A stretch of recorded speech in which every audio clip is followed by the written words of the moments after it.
ಹೊಸಕೋಟೆ ನಗರದ ಎಸ್ಜೆಆರ್ಎಸ್ ಶಾಲೆ ಆವರಣದಲ್ಲಿ ವೀರಶೈವ ನೌಕರರ ಕ್ಷೇಮಾಭಿವೃದ್ಧಿ ಸಂಘದ ವತಿಯಿಂದ 16ನೇ ವರ್ಷದ ಶರಣಮೇಳ ಹಾಗೂ ಎಸ್ಎಲ್ಸಿ ಹಾಗೂ ದ್ವಿತೀಯ ಪಿಯುಸಿ ವಿದ್ಯಾರ್ಥಿಗಳಿಗೆ ಪ್ರತಿಭಾ ಪುರಸ್ಕಾರ ಪ್ರದಾನ ಕಾರ್ಯಕ್ರಮವನ್ನು ಹಮ್ಮಿಕೊಳ್ಳಲಾಗಿತ್ತು. ಈ ಒಂದು ಕಾರ್ಯಕ್ರಮವನ್ನು ವೀರಶೈವ ನೌಕರರ ಕ್ಷೇಮಾಭಿವೃದ್ಧಿ ಸಂಘದ ಜಿಲ್ಲಾಧ್ಯಕ್ಷರಾದಂತಹ ಡಿಎಸ್ ರಾಜ್ಕುಮಾರ್, ನಗರಸಭೆ ಸದಸ್ಯೆ ಗಾಯತ್ರಿ ವಿಜಯಕುಮಾರ್, ಗ್ರಾಮ ಪಂಚಾಯಿತಿ ಸದಸ್ಯರಾದಂತಹ ವೀರರಾಜು, ವೀರಶೈವ ನೌಕರರ ಕ್ಷೇಮಾಭಿವೃದ್ಧಿ ಸಂಘದ ಉಪಾಧ್ಯಕ್ಷ ನಾಗರಾಜ್ ಸೇರಿದಂತೆ ಸಂಘದ ಹಿರಿಯ ಸದಸ್ಯರು ಕೂಡ ಹಾಜರಿದ್ದು ಉದ್ಘಾಟನೆಯನ್ನ ಮಾಡಿದ್ರು.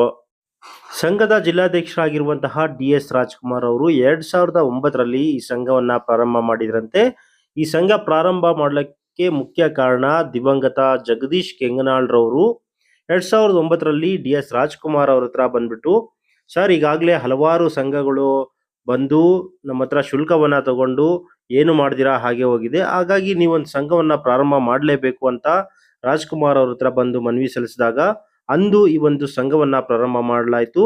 15 ವರ್ಷಗಳನ್ನ ಪೂರೈಸಿ 16ನೇ ವರ್ಷಕ್ಕೆ ಪಾದಾರ್ಪಣೆ ಮಾಡಿದ್ದು, 16 ವರ್ಷಗಳಿಂದ ಸಮುದಾಯದ ಮಕ್ಕಳಿಗೆ ಪ್ರತಿಭಾ ಪುರಸ್ಕಾರವನ್ನ ಡಿಎಸ್ ರಾಜ್ಕುಮಾರ್ ಅವರು ಕೊಡ್ತಾ ಬರ್ತಾ ಇದ್ದಾರೆ.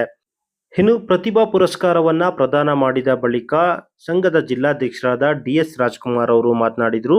2009ರಲ್ಲಿ ನಾವು ಸಂಘವನ್ನ ಪ್ರಾರಂಭ ಮಾಡಿದಾಗ ಕೇವಲ 8 ಜನ ಸದಸ್ಯರು ಮಾತ್ರ ಇದ್ವಿ.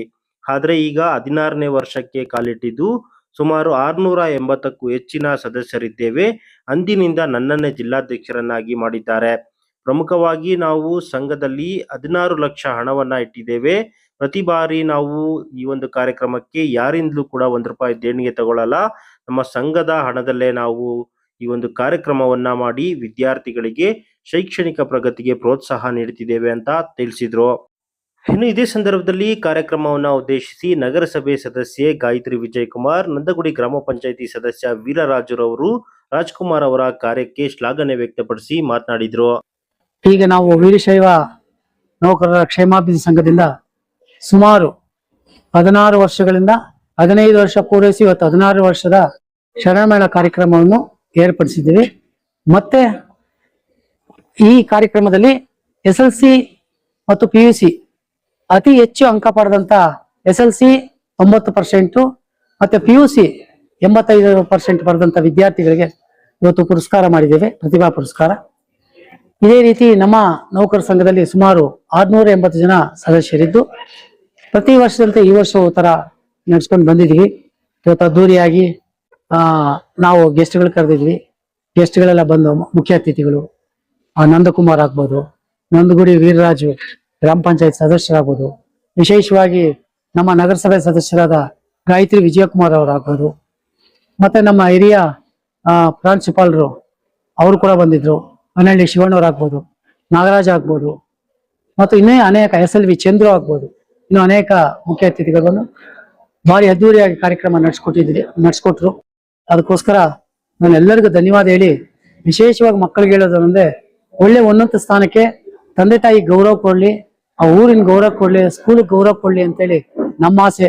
ಎಲ್ಲಾ ಜನಾಂಗದ ಮಕ್ಕಳಿಗೆ, ಆಯಾ ಜನಾಂಗದ ಮಕ್ಕಳಿಗೆ ಅವರವರು ಪ್ರತಿಭಾ ಪುರಸ್ಕಾರ ಮಾಡ್ತಾರೆ. ಅದೇ ರೀತಿ ನಾವು ಕೂಡ ಪ್ರತಿಭಾ ಪುರಸ್ಕಾರ ಮಾಡ್ಕೊಂಡ್ ಬರ್ತಾ ಇದೀವಿ. ಯಶಸ್ವಿಯಾಗಿ ನಡೆಸಿದಕ್ಕೆ ತಮಗೂ ನಮ್ಮ ಬಂದಂತಹ ಬಂಧುಗಳಿಗೆ ಎಲ್ಲರಿಗೂ ನಾನು ಹೊಂದಿಸಿ ನಾನು ಮಾತು ಮುಗಿಸ್ತೇನೆ. 2009ರಲ್ಲಿ ನಾವು ವಿಶೇಷವಾಗಿ ನಮ್ಮ ನಿಧನರಾದ JK ಕೆಂಗನಾಳ್ ಅವರು, ಅವರೊಂದು ಆಸೆ ಇತ್ತು, ಯಾವ್ಯಾವ ಸಂಘಗಳು ಉತ್ತರ ಕರ್ನಾಟಕದವ್ರು ಮಾಡಿ ಸುಮಾರು ಸಂಘಗಳು ಫೀಸ್ ಕಲೆಕ್ಟ್ ಮಾಡಿ ಹೊರಟೋಯ್ತು, ಸಂಘಗಳೆಲ್ಲ ಹೊರಟೋಯ್ತು. ಆಮೇಲೆ ಅವ್ರು ಬಂದು ನಾನು ಕೇಳಿದ್ರು, ಸರ್ ನೀವೇನಾದ್ರೂ ಮಾಡಿ ಸಂಘನ ನಾವು ಪ್ರಾರಂಭ ಮಾಡ್ಬೇಕು ಅಂತ ಕೇಳಿದ್ರು. ನಾವು ಸುಮಾರು 8 ಜನ ಮಾತ್ರ ಇದಕ್ಕೆ ಸೇರಿ ಅವತ್ತಿನ ದಿವಸ ನಮ್ಮ ವಿಶೇಷವಾಗಿ ಮೊದಲನೇ ಸರಿ ನಾವು ಸೋಮಶೇಖರ್ ಅವರು IAS ಆಫೀಸರ್ ಅವರು ಕೂಡ ಮಾಡಿ ಅಂತ ಆಶ್ವಾಸನೆ ಕೊಟ್ರು. ಆ ಪ್ರಾರಂಭ ಮಾಡಿದ ನಾವು 8 ಜನ ಇದ್ದು, ಆಮೇಲೆ ತದನಂತರ ನಾವು 100, 150, 200, 300, 400 ಈಗ 680 ಜನ ನಾವು ಸದಸ್ಯರಿದ್ದೀವಿ. ವಿಶೇಷವಾಗಿ ನಡ್ಕೊಂಡು ಬರ್ತಾ ಇದೆ. ಇವತ್ತಿನ ದಿವಸ ಯಾರನ್ನೂ ಕೇಳಿದೆ, ವಿಶೇಷವಾಗಿ ಈ ಸಂಘ ಏನು ಅಂದ್ರೆ ಯಾರನ್ನೂ ₹1 ಕೇಳ್ದಿರ ನಾವು ನಡ್ಸ್ಕೊಂಡು ಬರ್ತಾ ಇದೀವಿ. ನಡ್ಸ್ಕೊಂಬಂದು 15 ವರ್ಷ ಖರ್ಚು ಮಾಡಿ ಈಗ 16 ಲಕ್ಷ ರೂಪಾಯಿ ನಾವು ದುಡ್ಡಿಟ್ಟಿದೀವಿ. ಏನು ಅಂದ್ರೆ ನಮ್ಮ ಇದಕ್ಕಲ್ಲ, ಮಕ್ಕಳ ಭವಿಷ್ಯಕ್ಕಾಗಿ ನಾವು ಇವತ್ತು ಇರ್ಬೋದು, ನಾಳೆ ಹೋಗ್ಬೋದು. ಈ ಸಂಘ ನಡ್ಸ್ಕೊಂಡು ಹೋಗ್ಲಿ ಅಂತೇಳಿ ನಮ್ಮೆಲ್ಲ ನೌಕರನ್ನ ನಾನು ಮನವಿ ಮಾಡ್ಕೊಳ್ತೀನಿ. ನಾನು ಸುಮಾರು 2009 ಅಧ್ಯಕ್ಷರಾದ್ಮೇಲೆ ನಾನು ಪ್ರತಿ ಸರಿ ಕೇಳ್ತಾನೆ ಇದ್ದೀನಿ, ಯಾರು ಅಧ್ಯಕ್ಷ ಸ್ಥಾನಕ್ಕೆ ವಹಿಸ್ಕೊಳ್ಳೋದಕ್ಕೆ ರೆಡಿ ಇಲ್ಲ, ನೀವೇ ಇರಬೇಕು ಅಂತ ಹೇಳಿ ನನ್ನನ್ನೇ ಆಯ್ಕೆ ಮಾಡ್ಕೊಂಡು ಬರ್ತಾ ಇದ್ದಾರೆ. ಇನ್ಯಾರು ಮುಂದೆ ಬಂದ್ರೆ ಅವ್ರಿಗೆ ಅವಕಾಶ ಮಾಡಿ ನಾನು ತೆರವುಗೊಳಿಸ್ಬೇಕು ಅಂತ, ತೆರವಾಗ್ಬೇಕು ಅಂತ ಇದ್ದೀನಿ. ನೋಡೋಣ ನಮ್ಮ ಸದಸ್ಯರ ಇಚ್ಛೆ ಏನಿದೆಯೋ ಆ ರೀತಿ ಮಾಡ್ತೀನಿ. ನಮಸ್ಕಾರ. ಮತ್ತು ಇಲ್ಲಿರುವಂತಹ ಎಲ್ಲ ಬಂಧು ಮಿತ್ರರಿಗೆ ಮತ್ತೆ ಎಲ್ಲ ಪುರಸ್ಕಾರ ಏನು ಸ್ವೀಕರಿಸ್ತಾ ಇದ್ದಾರೆ ಎಲ್ಲ ಮಕ್ಕಳಿಗೂ ಮತ್ತು ಎಲ್ಲಾ ದೊಡ್ಡವರಿಗೂ ನನ್ನ ವಂದನೆಗಳು, ಶುಭಾಶಯಗಳನ್ನು ಕೋರುತ್ತಾ, ನಾನು ಈ ಕಾರ್ಯಕ್ರಮಕ್ಕೆ ಮೊದಲನೇ ಬಾರಿ ಆಹ್ವಾನಿಸಿದ್ದಾರೆ. ಈ ಸಂಘದವರಿಗೆ ನನ್ನ ಹೃತ್ಪೂರ್ವಕ ವಂದನೆಗಳನ್ನು ಅರ್ಪಿಸುತ್ತೇನೆ. ಮತ್ತೆ ಇಲ್ಲಿ ಇವಾಗ ಪ್ರತಿಭಾ ಪುರಸ್ಕಾರ ಅನ್ನೋದು ಒಂದು ಪುರಸ್ಕಾರ ತರ ಅನ್ಸೋದಕ್ಕಿಂತ ಆ ಮಕ್ಕಳನ್ನ ವೇದಿಕೆ ಮೇಲೆ ಕರೆದು ಅವ್ರಿಗೆ ಆಹ್ವಾನ ಮಾಡಿ ಅವ್ರಿಗೆ ಸನ್ಮಾನ ಮಾಡಿ ಈ ಪುರಸ್ಕಾರ ಕೊಡೋದ್ರಿಂದ ಅವ್ರು ಇನ್ನೂ ಹೆಚ್ಚು ಮುಂದೆ ನಾವು ಬೆಳಿಬೇಕಪ್ಪ ಅನ್ನೋದು ಅವ್ರ ಮನಸ್ಸಲ್ಲಿ ಮೂಡ್ ಬರುತ್ತೆ.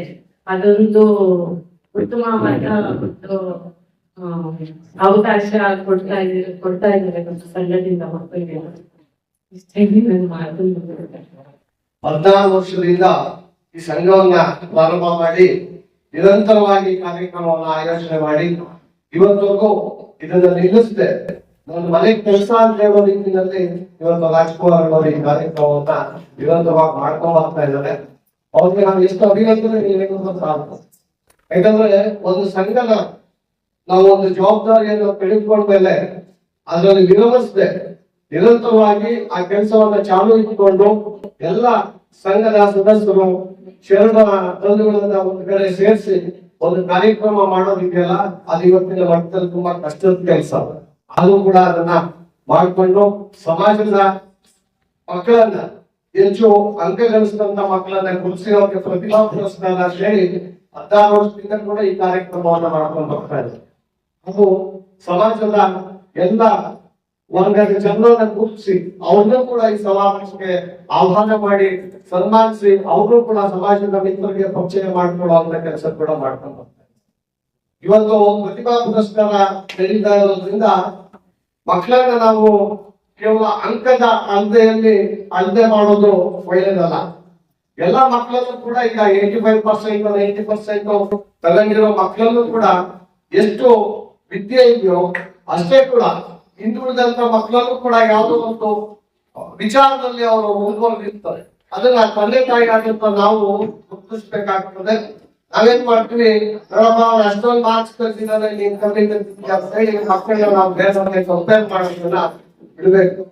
ಇವತ್ತು ಈ ಮೊಬೈಲ್ ಎಲ್ಲ ರಂಗದಲ್ಲೂ ಕೂಡ ಮೊಬೈಲ್ ಎಲ್ಲಾ ಮಕ್ಕಳಲ್ಲೂ ಕೂಡ ಮೊಬೈಲ್ ಆರಾಮಾಗಿ ಕೈ ಸಿಗತ್ತೆ.